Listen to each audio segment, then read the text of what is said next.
Hi there, my name is Deanna Lynn, and I support you in being of service without sacrificing your own well-being by embodying your purpose. And in this video, I want to talk about fear and anxiety, how it relates to a self-sacrificer. So first of all, let's talk about where does this fear and anxiety root from when it comes to being a self-sacrificer? Well, usually there's a few beliefs that have been created from childhood. Beliefs of I am disempowered, I am out of control, and I am unsafe, which creates this fear of the unknown. And so when you're experiencing this fear and anxiety, it's usually because you have this unmet need for certainty. And when you have this unmet need for certainty, these beliefs underneath that I just mentioned will come to the surface.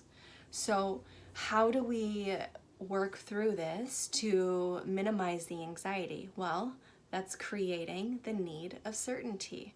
So how can we create certainty? Well, the best place to start is to journal out what are you actually anxious about, what are you fearful about, and really get clear of where this is coming from so that you can be that detective and discover, is there actually anything that I can do to create certainty in my future so that I am no longer anxious? And sometimes there's going to be things that are completely out of your control and there's no way that you can create certainty around it. That's just the way life is. But we can't just pretend that this fear doesn't exist and just ignore it, because that's just ignoring and sacrificing a part of yourself. So we really want to make sure that we're bringing this part of ourselves into the picture and seeing it and hearing it. So if you're unable to create this certainty around what you're actually anxious about, there's other things that you can do. You can take a look at your life and you can say, out of all the areas of my life, career, finances, relationships, romantic relationships, health,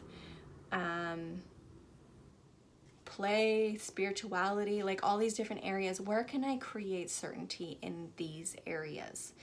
And what will happen is as you start to meet the need of certainty, your anxiety will most likely decrease, if not completely go away, even though you still don't have certainty in that area of your life.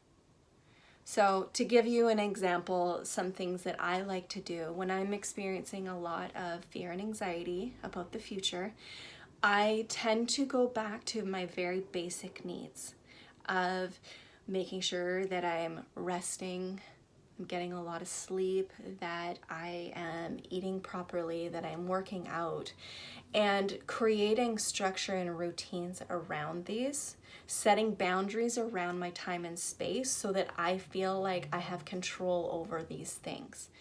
And a very helpful thing that I like to do, especially being a self-sacrificer, where a lot of times you can get so wrapped up in doing other things that you forget to take care of your basic needs of like eating. I will do meal prep so that I know exactly what I'm going to be eating for the next couple meals. That creates a lot of certainty in my life, which will then bring that like unconscious aspect of me to feel safe and secure that I am taking care of these needs, and that anxiety will diminish. So those are the steps to take. And also I would like you to be aware of that sometimes it's not even a fear of the future.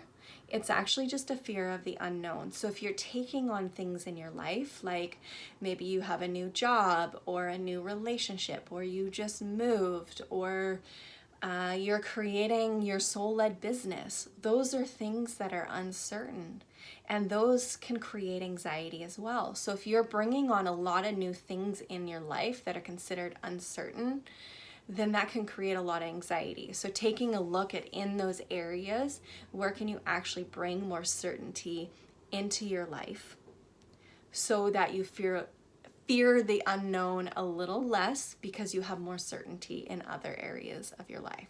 So have fun with this. Good luck. Let me know how it goes, and I will see you in the next video.